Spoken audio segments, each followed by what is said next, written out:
everyone, and welcome back to my channel. If you're new here, my name is Courtney and I'm a real estate agent in the state of Connecticut. And if you're into all things real estate, then be sure to hit that subscribe button and turn on that bell notification so you never miss a new video from me.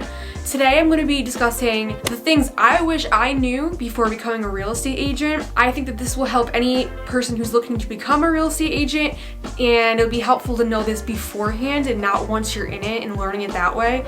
Although I feel like you're never going to know what it's really like until you're actually doing it.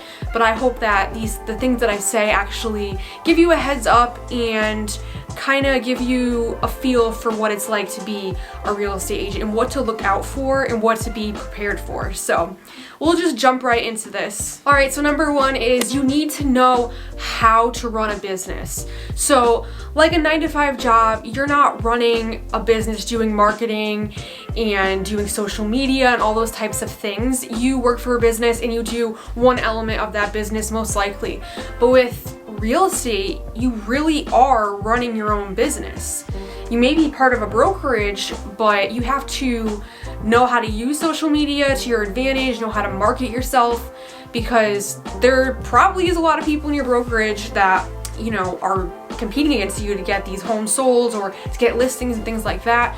And you have to differentiate yourself, have a social presence, and yeah, you're kind of like keeping up with people, sending gifts, sending things out.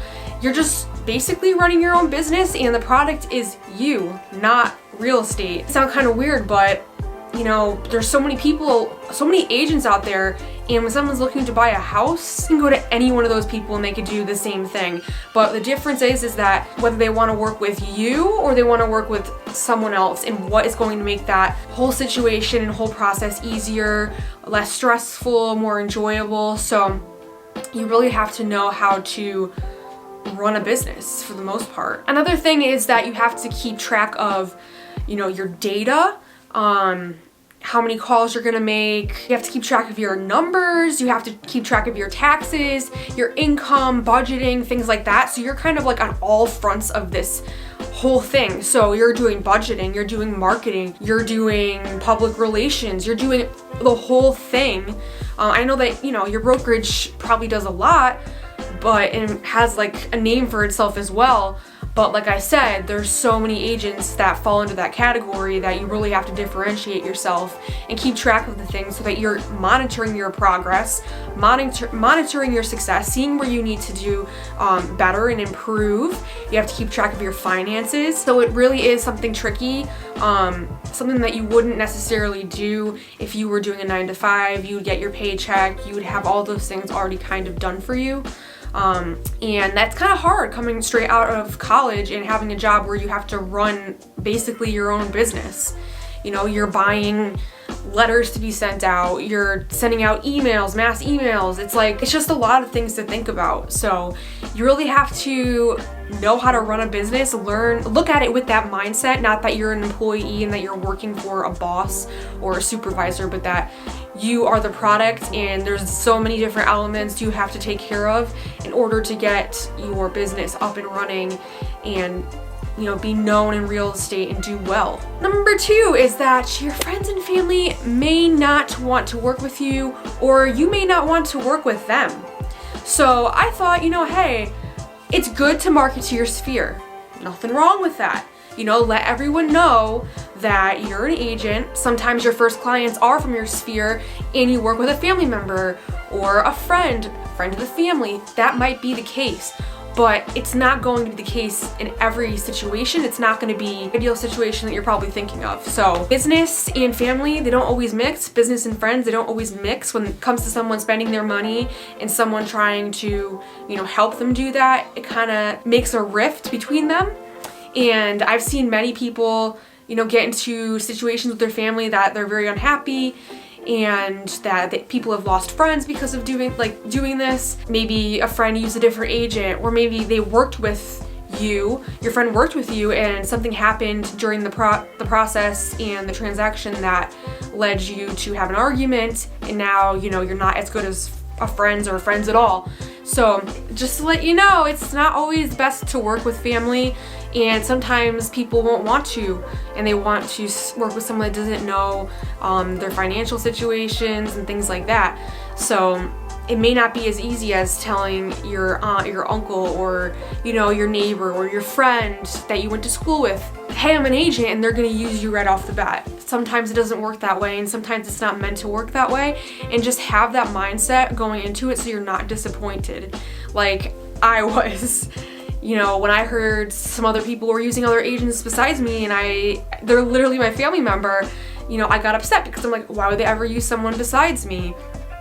But there's different reasons for what people do, and it's not always gonna be the case. Third thing I would like to talk about, things I wish I knew before becoming a real estate agent, is that some months are just better than others, and a lot of you may have already known that, but I think you don't really understand the extent of how drastically different each month can be until you're in the business.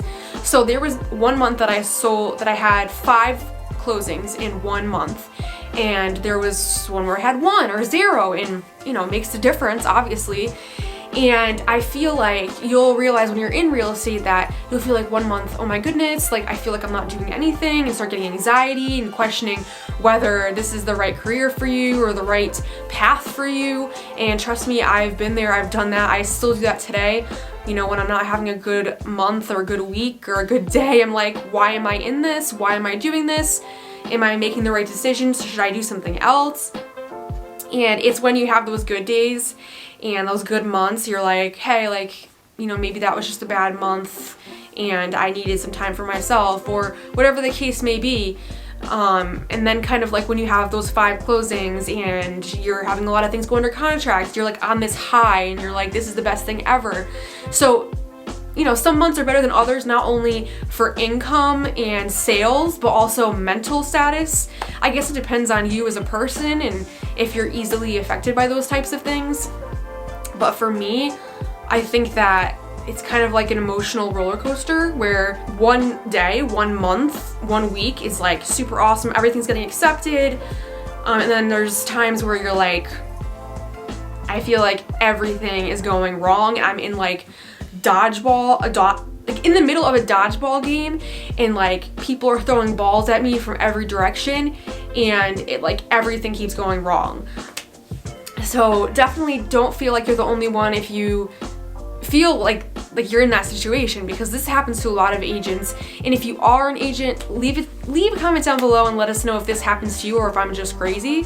I don't think I am, but it definitely has a lot of ups and downs in real estate. It's not steady in terms of income, in terms of emotion, in terms of a lot of things.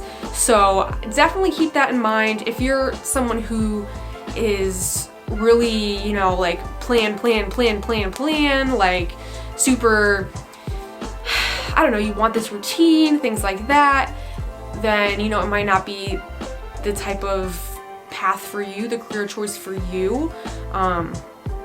And if you really need someone to tell you what to do, and you're gonna get this amount of money each month and blah, blah, blah, like maybe this isn't the right path for you, or you really have to think about whether or not, that's gonna be something that is going to be doable for you. So yeah, so those are 3 things I wish I knew a little bit more about, or wish someone talked to me about before starting real estate. There are a lot of things that they don't tell you in the class, so I thought that this would be helpful to just give you some of my little pointers here and what I wish that I knew before becoming a real estate agent. So if you like this video, please give it a big thumbs up. Like I said, turn that bell notification so you don't miss any new videos from me. And if you aren't subscribed already, please subscribe. I really appreciate it. I'm seeing our family grow here, and I'm really excited to see where this channel goes. I am trying to be more consistent with my videos. I kind of go MIA, but that's kind of like the whole situation too, where like I'll have this month where I'm like going crazy and like real estate's just wacky, and I don't have a set schedule for doing this and sitting down. I can't find the time to do that, or I'm just prioritizing other things, which I don't want to do. So if you are a real estate agent and you do these videos and you have a full-time situation like real estate or a full-time job or whatever, let me know what you do to stay consistent on YouTube when you have something that's so time consuming and you're just so lost in something else.